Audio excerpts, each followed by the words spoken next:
Uncle Abraham's Romance by E. Nesbit. "No, my dear," my Uncle Abraham answered me. "No, nothing romantic ever happened to me, unless— but no, that wasn't romantic either. I was. To me, I being 18, romance was the world. My Uncle Abraham was old and lame. I followed the gaze of his faded eyes, and my own rested on a miniature that hung at his elbow-chair's right hand, a portrait of a woman whose loveliness even the miniature painter's art had been powerless to disguise, a woman with large eyes that shone and face of that alluring oval which one hardly sees nowadays. I rose to look at it. I had looked at it 100 times. Often enough in my baby days I had asked, "Who's that, Uncle?" And always the answer was the same: "A lady who died long ago, my dear."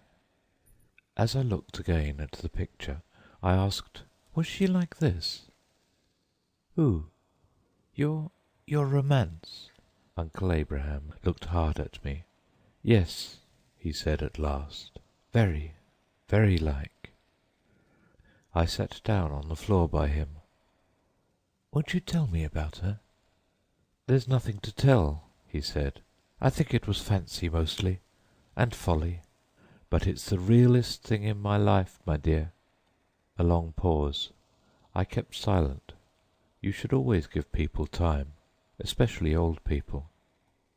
"I remember," he said in the dreamy tone always promising so well to the ear that loves a story, "I remember when I was a young man I was very lonely indeed. I never had a sweetheart. I was always lame, my dear, from quite a boy, and the girls used to laugh at me." Silence again. Presently he went on, "And so I got into the way of mooning off by myself in lonely places, and one of my favourite walks was up through our churchyard, which was set on a hill in the middle of the marsh country. I liked that because I never met anyone there.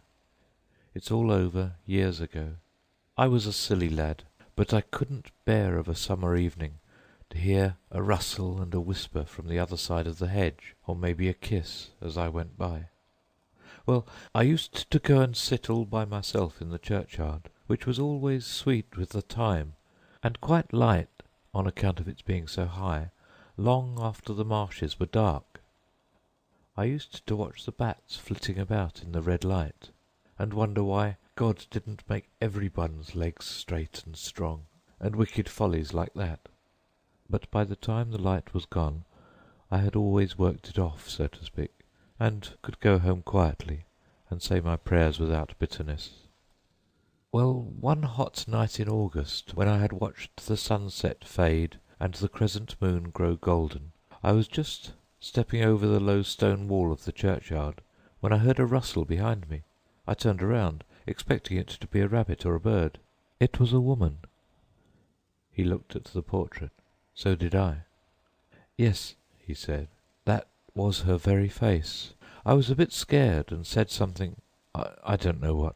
She laughed and said, did I think she was a ghost? And I answered back, and I stayed talking to her over the churchyard wall till it was quite dark, and the glowworms were out in the wet grass all along the way home. Next night I saw her again, and the next, and the next, always at twilight time, and if I passed any lovers leaning on the stiles in the marshes, it was nothing to me now."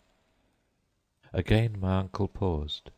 "It was very long ago," he said shyly, "and I'm an old man, but I know what youth means, and happiness, though I was always lame, and the girls used to laugh at me. I don't know how long it went on. You don't measure time in dreams.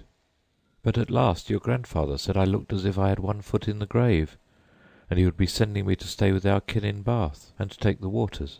I had to go. I could not tell my father why I would rather die than go."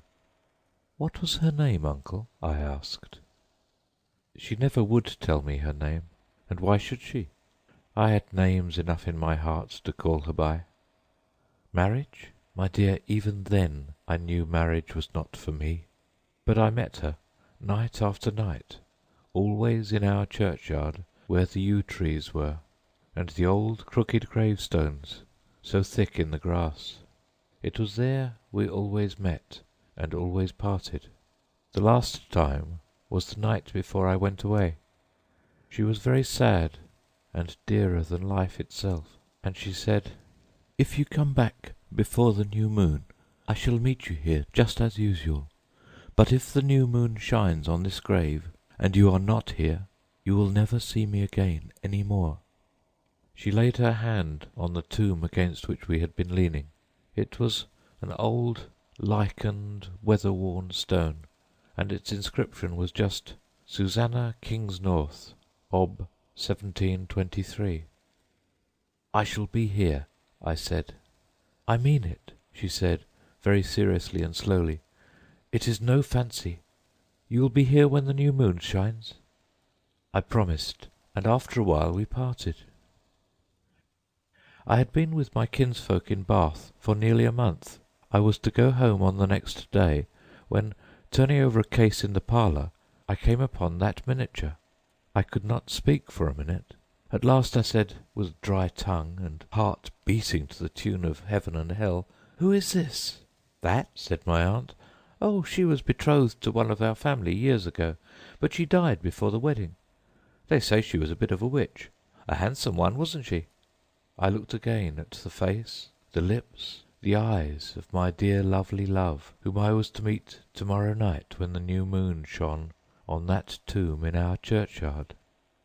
"Did you say she was dead?" I asked, and hardly knew my own voice. "Years and years ago. Her name's on the back, and the date." I took the portrait out of its case. I remember just the colour of its faded red velvet bed, and read on the back, "Susanna Kingsnorth, Ob. 1723." That was in 1823. My uncle stopped short. "What happened?" I asked breathlessly. "I believe I had a fit," my uncle answered slowly. "At any rate, I was very ill." "And you missed the new moon on the grave?" "I missed the new moon on the grave." "And you never saw her again?" "I never saw her again." "But, uncle, do you really believe? Can the dead— Was she? Did you—" My uncle took his pipe and filled it. "It's a long time ago," he said. "A many, many years. Old men's tales, my dear, old men's tales. Don't you take any notice of them." He lighted the pipe and puffed silently a moment or two before he said, "But I know what youth means, and love and happiness, though I was always lame, and the girls used to laugh at me." End of Uncle Abraham's Romance by E. Nesbit.